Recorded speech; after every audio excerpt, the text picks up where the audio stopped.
Are you ready for the best open-ended questions for sales? That's right, I've got the best open-ended questions for sales for you today on this episode of The Inside BS Show.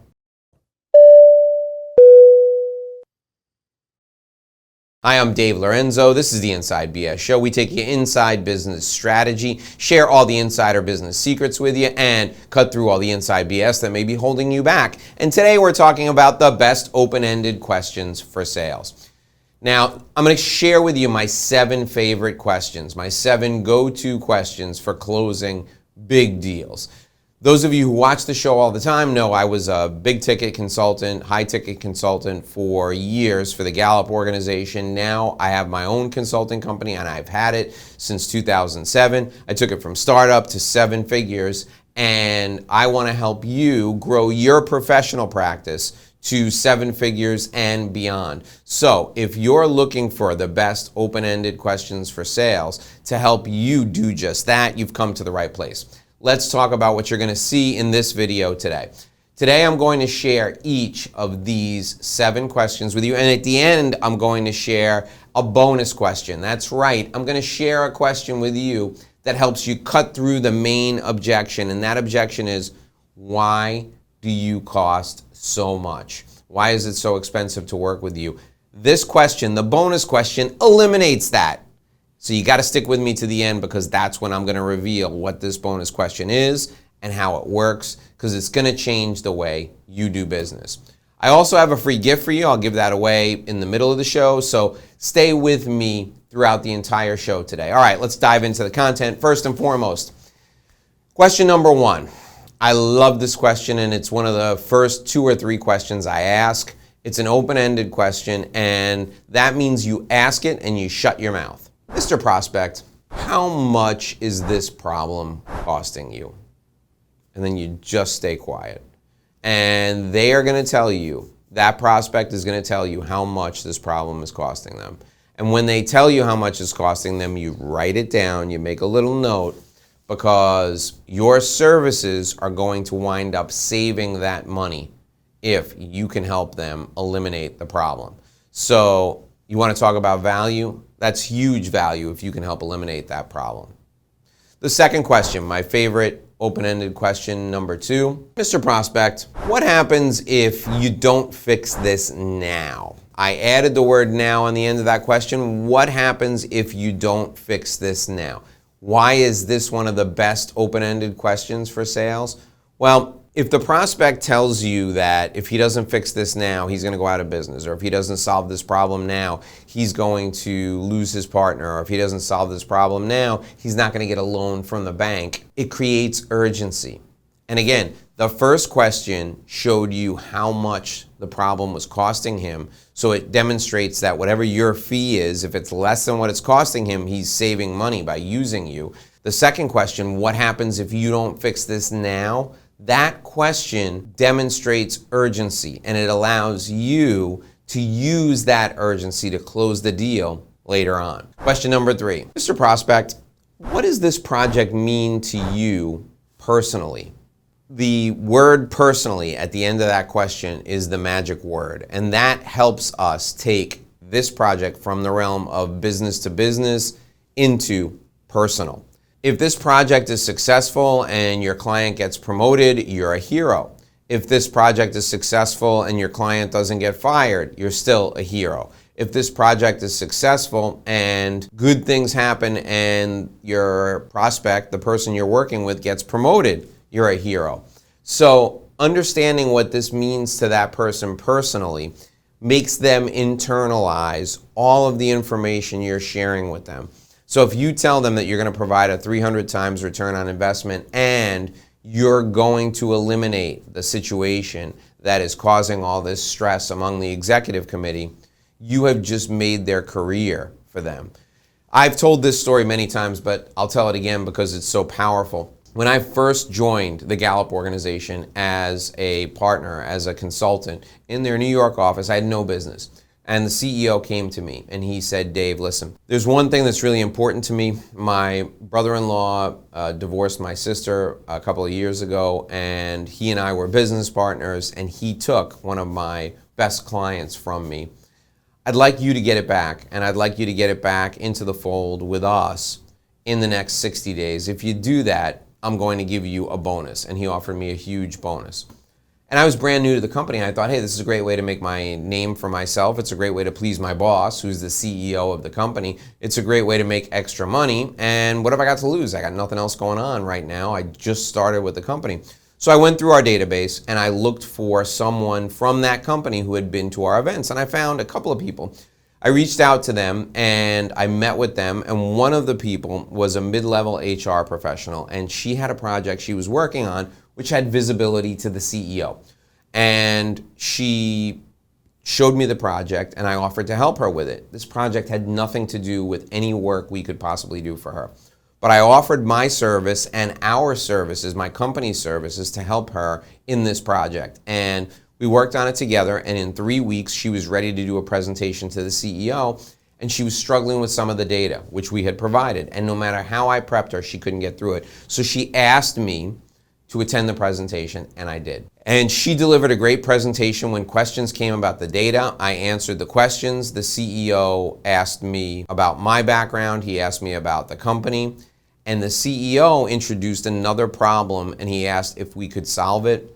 I ended up helping to solve that problem and bringing in this piece of business for $5 million in 60 days. In 60 days. Now, why did this person choose to put me in front of the CEO? I said to her, what does this presentation mean to you personally? And she said, if I get this presentation right, it's my ticket to the executive committee level in this company. I will absolutely be promoted. If I get it wrong, I will never have a shot at being promoted, and I'll probably have to look for another job. I helped her with that presentation. It got me in front of the CEO. The CEO ended up giving me another project, which was worth $5 million in 60 days. And in big ticket consulting, the average sales cycle is like 18 months. So I shortened that sales cycle by like 90% as a result of asking that one question. What does this project mean to you personally?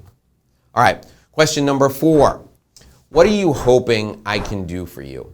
I like this question. Right before I go for the close, I ask this question. So, all right, we've gone through all the different issues that you're facing here at the company. You told me this, you told me this, you told me this. This problem is costing you $30 million annually. If we work with you and we save you that $30 million, this will mean you personally will probably get promoted. If we don't, bad things might happen to you. You invited me over here. What are you hoping I could do for you? And then you just stay quiet. And they'll tell you exactly how to close them. The next question, question number 5, is a really important one. Why haven't you addressed this issue before? Why haven't you addressed this issue before?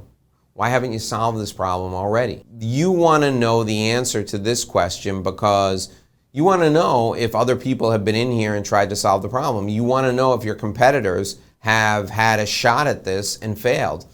The reason you want to know that is because the stakes may be higher than you think.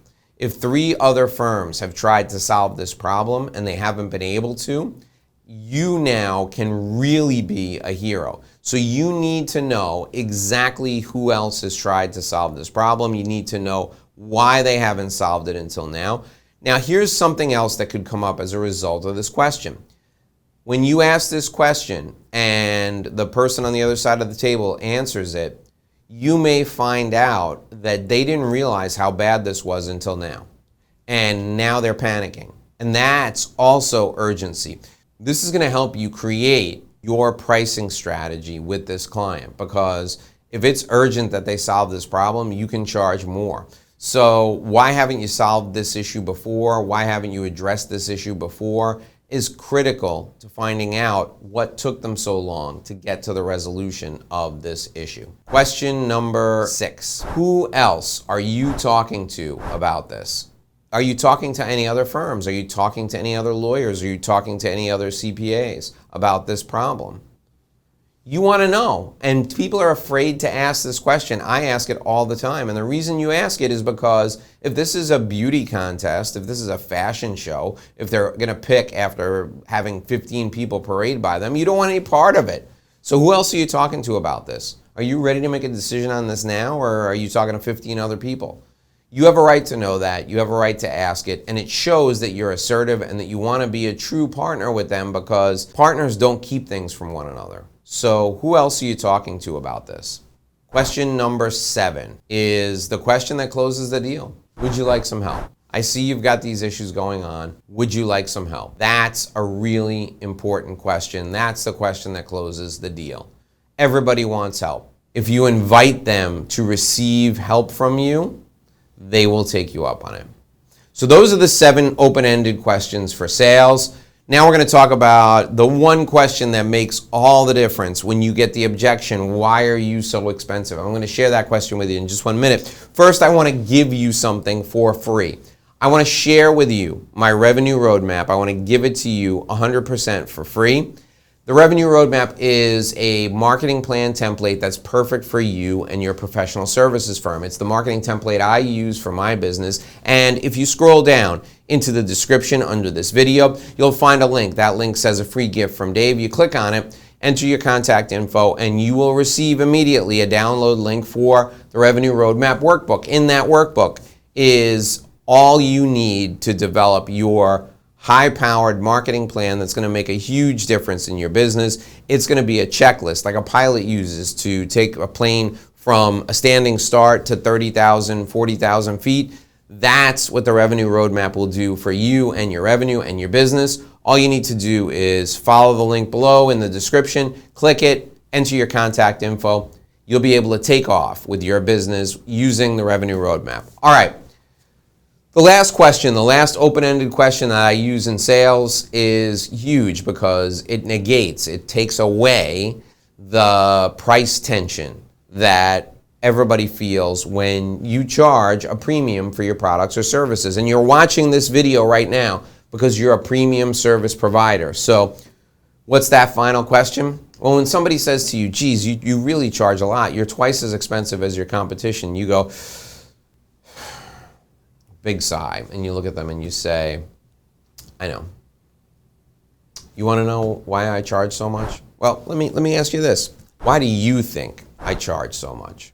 That's a money question. It gets you right through that objection. They're going to sit back and they're going to go, I don't know, Dave. Well, and you're going to say, take a guess. And they're going to say, you charge so much because you're the best, or you charge so much because you're thorough, or you charge so much because you have such a great track record. Whatever they answer, at that point you say, that's it, because you have just done some jujitsu, some verbal jujitsu, and turned their own weight against them and taken the objection and completely negated it. You see, with an objection like this, you can't offer a rebuttal that's going to be acceptable to them in any way. But if they offer a rebuttal to their own objection, they'll believe it and they'll be happy with it. That's a money question, and that's the 8th question, the bonus question in the best open-ended questions for sales. If you like what you've seen here, please subscribe. My name is Dave Lorenzo. I'm here every day with great new sales information just like this. Be sure and come back again tomorrow. Until then, here's hoping you make a great living and live a great life.